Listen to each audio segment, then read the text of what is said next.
Hello guys and maybe also girls. I'm trying to make this documentary video alongside my repair attempt of a hot water heating system, which is based around components by Honeywell, as well as ATAG, based in the Netherlands in Europe. The whole system has been installed here in the German-speaking countries by a company called Heizbösch. And the unit that we're seeing here is actually 20 plus years old, which turned out to be a little bit of a problem, of course, when the control board, electronics board, went defect. This is the one that we're seeing right now. And after some research, I found out that it is the parts number is MCBA1416.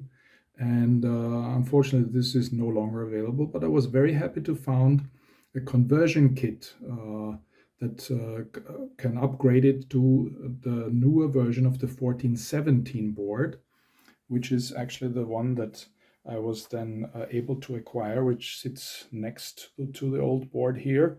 And if we compare those two, we can see that they are quite similar in terms of components that you can find on top. So not much redesign in terms of the electronics has happened. But unfortunately, the connectors, which connect to all the sensors and the ventilation and all the components that you have there, is quite different. So this is are the connectors on the old board, and these are the connectors on the new board. So unfortunately, it's not just a simple exchange the board and plug and play action, but it involves some, well, not actually rewiring, because fortunately this exchange kit comes, this conversion kit comes with all the proper necessary cabling prepared. So let me just get that out of the box quickly. So I'm going to show you this here. It's well, I would say quite a fascinating loom of various connectors which need to be kind of sorted out, which I gave a first attempt to. I made a first attempt yesterday, and I started out by labeling the connectors according to the schematics, which I will give a look to later on. So then at the end, it should be easier to find the right place where they need to be plugged. But okay, that's stuff for later on. So as we can see on the first page of the conversion manual, there is quite a number of different versions available for the various different versions of the let's say the previous boards. So just for completeness, I'm showing this for a second. So as you've seen before, I have already ripped out the old control electronics board here from where it was housed in a black plastic housing, basically, which also holds at its front the pressure indicator of the water. This remains, of course, and even if we replace the electronics board. So now I will try to go through the whole conversion process step by step, and there is this handy description with photos that comes along with the conversion kit. The only thing is that I took a look at it already yesterday, and I found out that, well, I think they could have made things sometimes much clearer and a bit more detailed, you know? I mean, with photographies where you're not really able to catch all the details, also due to the size of I mean, you know, you're buying that originally must have cost well above 1,000 euros. And then they're trying to save money on just providing this double folder that contains like what, 22 instruction steps. I mean, make this much bigger and a little more descriptive, and you will make it much easier for the people who have to do the conversion. But anyway, I'll do my best to, and we'll see how it goes. So I will just go quickly through the first few steps. Of course, First of all, I mean, don't just only switch off all the programs as is indicated here. Obviously, you will have to switch the mains power off for the whole machine, which is step 2. Then you remove the 4 screws to get the housing away from the boiler itself, and then it's already about disconnecting some cables from the electronic control circuit board. So yes, then that is the one point where, quite frankly, it was not really totally clear to me which of the components need to be taken away. But the next steps are clear again. Remove the back of the control unit and remove all the connectors. Obviously, this has been done already. Yes, we see them here. And next step, remove the complete wiring. So from the pump wire, we go into detail here. So this part here is the pump, and I will try to unscrew this by hand. We need to take out that cable here, so I'll just unscrew this.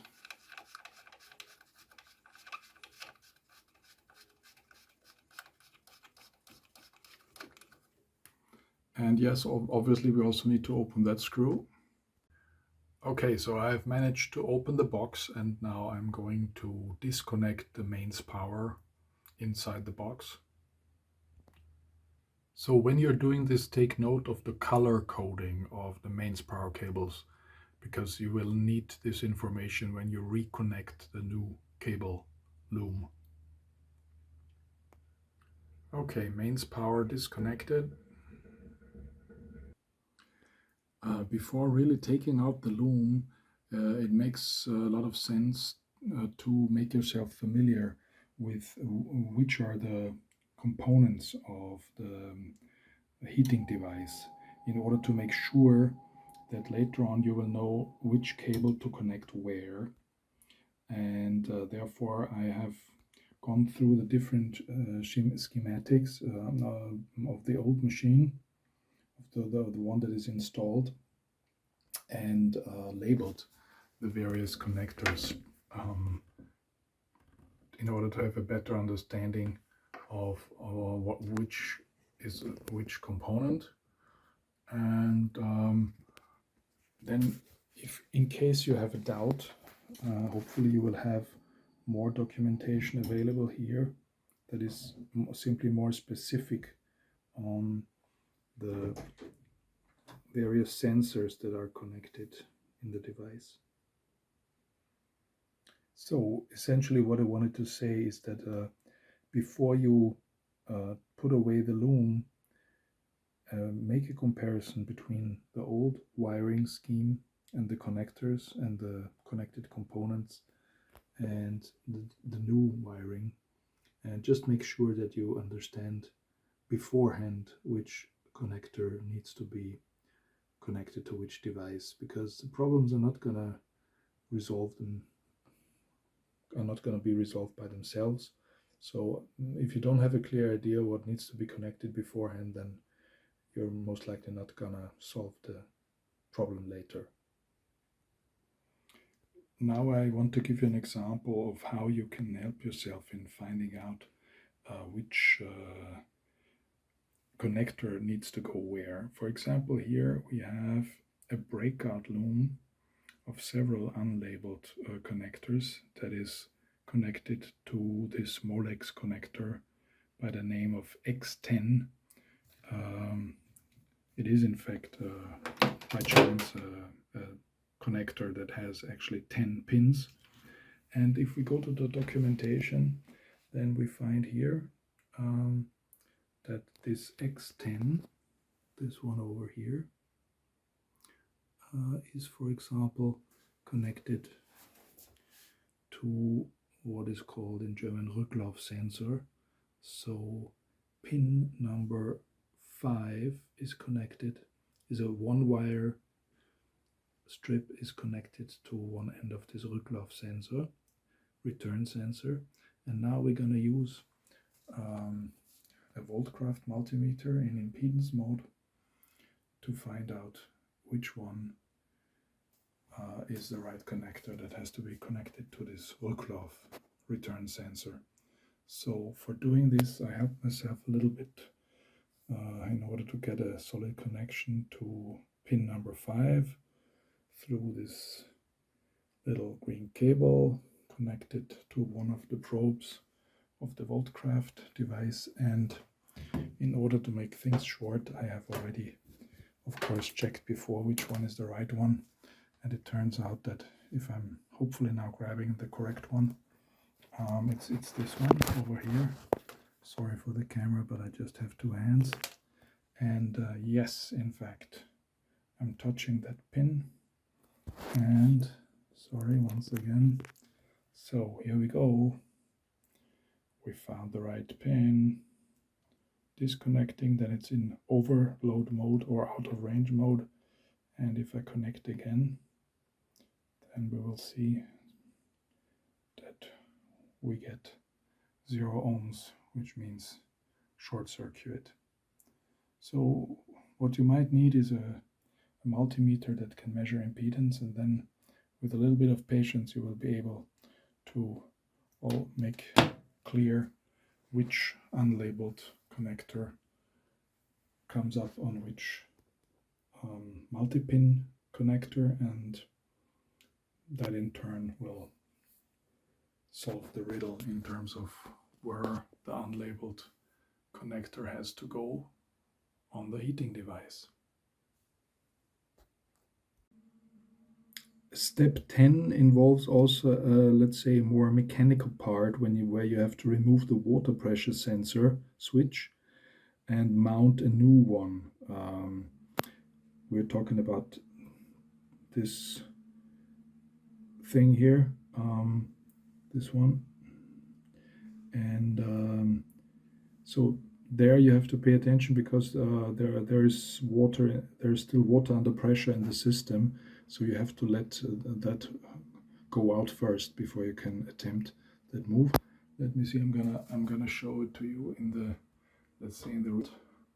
So the old brass based water pressure sensor, which has to be removed, and I'm also showing you the new part that came along with the conversion kit, which is this one, and it again will have its electrical connections here in the back, and you just have to kind of screw that in, and that's what I will be doing now. So for letting out the water and unscrewing the pressure sensor, you don't have to do it actually necessarily at that point here, because usually the whole system will also have an kind of overflow reservoir, which is this container down here in red, and next to that is a valve, and I'm gonna unscrew that and let the water out there. That was actually quite easy. I've lowered the water pressure inside the system to about 0.5 bar in order to not have the water going everywhere when I unscrewed the water pressure sensor, and now here already the new one is in place, which I have screwed on only using by hand force as was prescribed in the replacement manual. Later on, the electrical connection will be attached here. For putting the water back into the system using the normal water pressure, I have attached a water pipe, water hose to the same ventile that was used before to let the water out from the system. So before taking out the old loom, I have made sure that I've labeled all the connectors on the new loom, to know where connections will start and will end in the installation, and that actually has worked out quite well. I have it clear where each connector needs to go except for one that remains open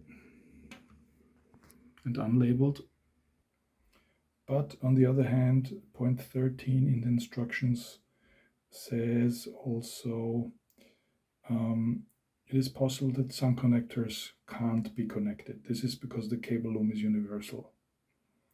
So I think that's quite reassuring, and I remain positive that everything will work out fine. Before disconnecting everything, I actually want to draw your attention to a special electrode, which is the ionization electrode, the connector of which is X5, that sits in the upper left-hand corner on the printed circuit board, next also to the connector of the ignition. This is what it looks like on the printed circuit board schematics. And now we're going to take a look at what they look in, let's say, real life. So they are up here, and the big cable in front of the camera is actually the cable for the ignition, which presumably is high voltage, so it needs a reasonably thick cable. And the one sits to the connector, to the red connector, which is ignition, is this metal one that we have now right in front of the camera. So this one is the connector to the ionization electrode. So now we are already one step further. I have mounted the connection bracket and put all the connectors in place where they belong. And after that step, it was time to connect the mains power, which is here at the very left side of the unit. There's a description in the manual that you have to cut the mains from the old connection and make sure that you connect everything correctly. And now, before trying to attempt to put this into working mode, there's one more important step: to place the EPROM, electrically programmable read-only memory, in the right socket. It is this little USB-like chip over here, and this will have to go on the printed circuit board into this, plugged into this white socket over here. Now we can see the back side of the little printed circuit board on which the EPROM resides. It's for a 24T. It's programmed for a 24T model of the heating hot water system that will be put to use now.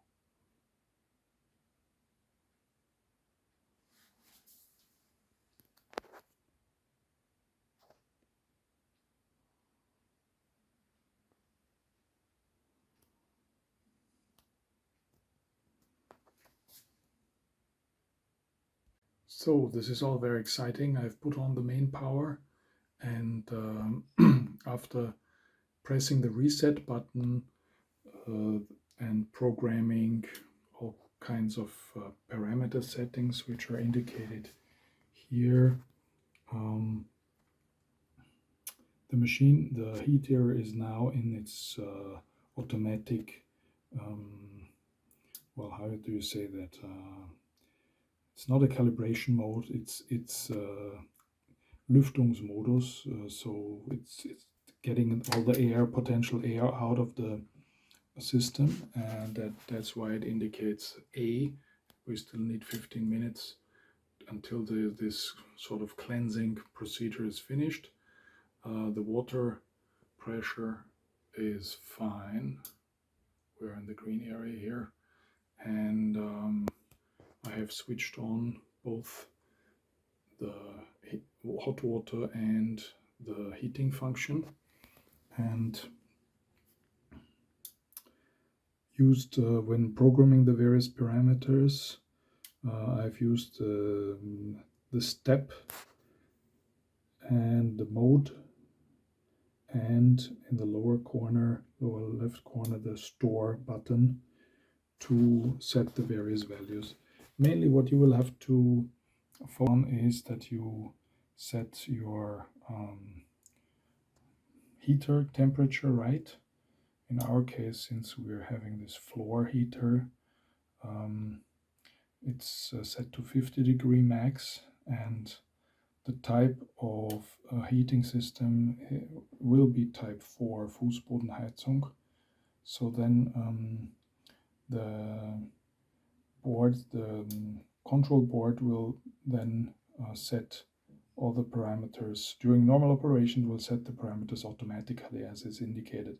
Factory preset, it comes with a maximum temperature, hot water temperature of 50°C, a factor heating curve K of 1.0, a maximum augment of 3°C per minute, and yeah, that's it. Then you can also go to a second set of parameters. You have to enter a code first, code C123, and then you can set the maximum heating wattage in kilowatts that you want to be allowed. Since this is a heater that allows it for a maximum of 24 kilowatts, I've been cautious. I set it to 10% less, approximately, so to 22 kilowatts for now. The other parameters according to need, if you have a thermostat in use, and this is step number 4. And further down you have again under step 43 you have the possibility to choose the maximum wattage again for not the heat in that for that parameter, but the hot water, which I also set to a maximum of 22 kilowatts. I have not yet attached this external control unit, which would be a timer that also combines the information from an external outdoor temperature sensor and from the indoor temperature sensor. So for this reason, these two connectors that I've brought up here on this connector, they're not yet plugged. Supposedly, from what I could understand from the manual, they would finally then go to what is indicated here as connects 20 and 21AB for a control bus. Well, we're going to see if that works later on. This thing is really taking off. It's now in heating mode after the sort of cleansing phase, and but now the temperature is going up to 60 degrees actually, and I mean this. Okay, now it seems to stop according to the regulation mechanism at the max temperature, as a max temperature of 63 degrees Celsius had been reached. Upon that value, the heating, the burning of the gas has stopped, and there's a little bit of overshoot, some hysteresis, which brought the temperature up to 69 degrees as it seems, but you see already it's kind of falling back again. It's going down slowly, 67 degrees Celsius now. So that's a good sign. I mean, it seems the circuit board, the control board, is doing its job. Hey, success! So we can see the display is toggling between the display of the temperature, which was 67 degrees Celsius, and in between it shows the pressure when it shows the p-value of 1.6 bar, as is being shown right now. So this is definitely my happy day. The mode 3, which is indicated by the very first figure, and 28 means the degrees Celsius that is now inside the heater.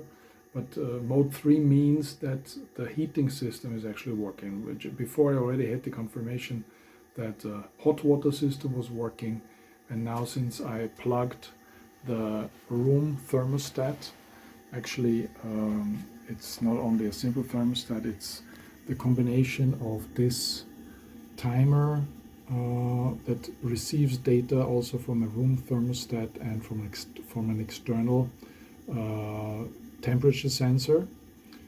So the room thermostat, of course, is an internal temperature sensor, and combines these data and gives a signal to the heater. And I was able to find out that the two-wire signal coming from the thermostat needs to be connected to pins 22 and 23, or connectors 22, 23 of this, let's say, loom connection, breakout, whatever you would want to call it.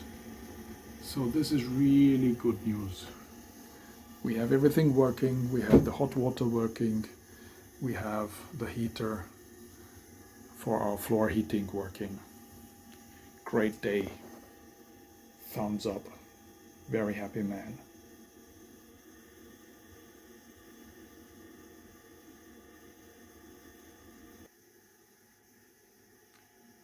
Yeah, this is a simple documentation of the various modes that are built into the heating system, and unfortunately it's only in German. But just for completeness, I don't have an English version available. So yeah, to run this whole thing out. Thank you for watching. I hope this was of help for you. All the best with your own endeavors. I keep my fingers crossed. Bye bye.